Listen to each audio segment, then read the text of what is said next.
Sharing is caring. दोनों भाई नाश्ते की टेबल पर बैठे थे। प्रियंका, मेरा नाश्ता कहाँ है? भाभी, मुझे भी ऑफिस के लिए लेट हो रहा है। इस पर प्रियंका किचन में से दोनों के नाश्ते की प्लेट्स लेकर बाहर आती है। लो भाई, आप दोनों का नाश्ता। किसी को भी 1 मिनट का सब्र नहीं है। ये प्रियंका का ससुराल है, जहाँ कोई औरत ना होने की वजह से शादी वाले दिन से ही घर के साथ दोनों भाइयों की जिम्मेदारियां प्रियंका संभाल लेती है। दोनों भाई शांति से नाश्ता कर रहे होते हैं कि अंकुश अपने भाई की प्लेट से पराठे का एक टुकड़ा उठा लेता है। आपको पता है ना, मैं खाना शेयर नहीं करता, फिर भी मेरी प्लेट में से खाना जरूरी है क्या? अरे हद हो गई है, मुझे नहीं खाना अब। अंकुर गुस्से में नाश्ता छोड़कर टेबल से उठ खड़ा होता है। अरे, ये कैसा बिहेवियर है अंकुर? एक टुकड़ा ही तो है। एक हो या आधा, मुझे भूख लगी है तो ये सिर्फ मेरा ही है। उसे भी किसी के साथ शेयर करने बैठा तो भूखा नहीं रह जाऊंगा। अरे बाबा ठीक है, अब इस पर भी लड़ाई। दूसरा बना देती हूँ, पर प्लीज ऐसे खाना बीच में छोड़कर मत जाओ। इससे अन्न का अपमान होता है। ओ प्लीज भाभी, ऐसी कोई चीज होती ही नहीं है। आपके पास पैसे हैं, खरीदो और खाओ। अगर नहीं खाया जाए तो फेंक दो। अरे दुनिया में सब यही करते हैं।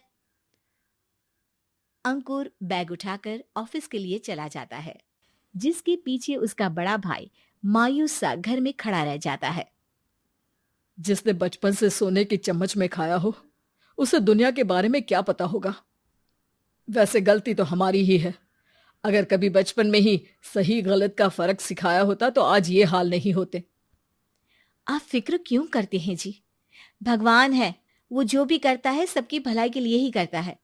और जब वो चाहेंगे तो अपनी तरह से अंकुर भैया को भी सब कुछ सिखा देंगे। पत्नी की बात पर विश्वास कर अंकुश भी ऑफिस चला जाता है। सुबह से दोपहर होती है और अंकुर लंच करने ऑफिस के पास वाले रेस्टोरेंट में पहुंचता है, जहां वो एक साथ बहुत सारा खाना ऑर्डर कर देता है। सर, क्या कोई आपको ज्वाइन करने वाला है? नहीं तो क्यों?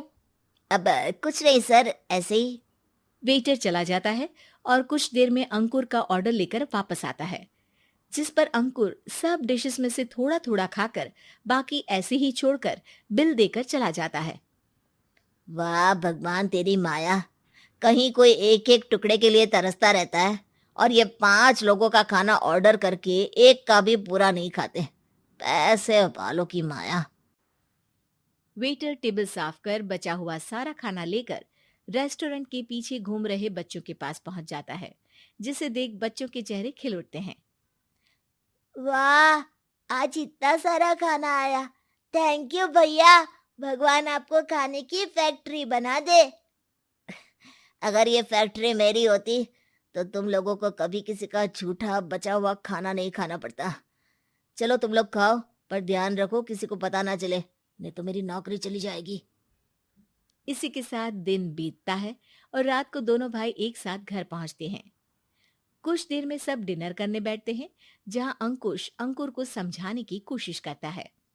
अंकुर, अगर हमें लाइफ में सब कुछ मिला है, इसका ये मतलब नहीं कि तुम उसका गलत फायदा उठाओ, बल्कि तुम्हें उसकी मदद से दूसरों को भी मदद करनी चाहिए।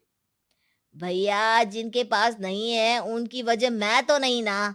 और ऐसे बहुत लोग हैं जिनके पास सब कुछ है। इसलिए अगर मैं एक इंसान कुछ नहीं करूंगा तो कोई फर्क नहीं पड़ने वाला। तुम्हारे भैया बस एक चीज समझाना चाहते हैं कि जिस चीज की हमारे पास कमी नहीं है, उसे बर्बाद करने से अच्छा है कि लोगों के साथ शेयर करें।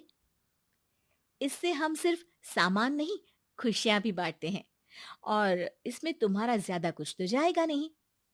भैया भाभी की बात सुन अंकुर कुछ बोले बिना उठकर चला जाता है। इसी तरह दिन बीतते रहते हैं, जिसमें अंकुश और प्रियंका कोशिश तो बहुत करते हैं, पर अंकुर पर किसी भी चीज का कोई असर नहीं पड़ता।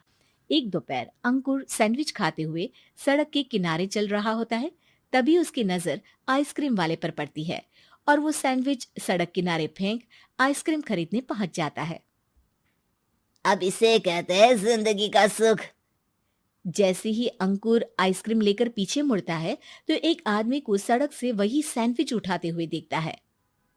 वो आदमी बहुत कमजोर, गरीब, जैसे बहुत दिनों से खाना ना खाया हो वैसा लग रहा था। अंकुर उसके पास जाकर खड़ा हो जाता है। उसे देखकर आदमी सैंडविच अंकुर की तरफ कर देता है। आपको भी खाना है क्या? क्या हम इसे आधा आधा कर ले? मुझे बहुत भूख लगी है।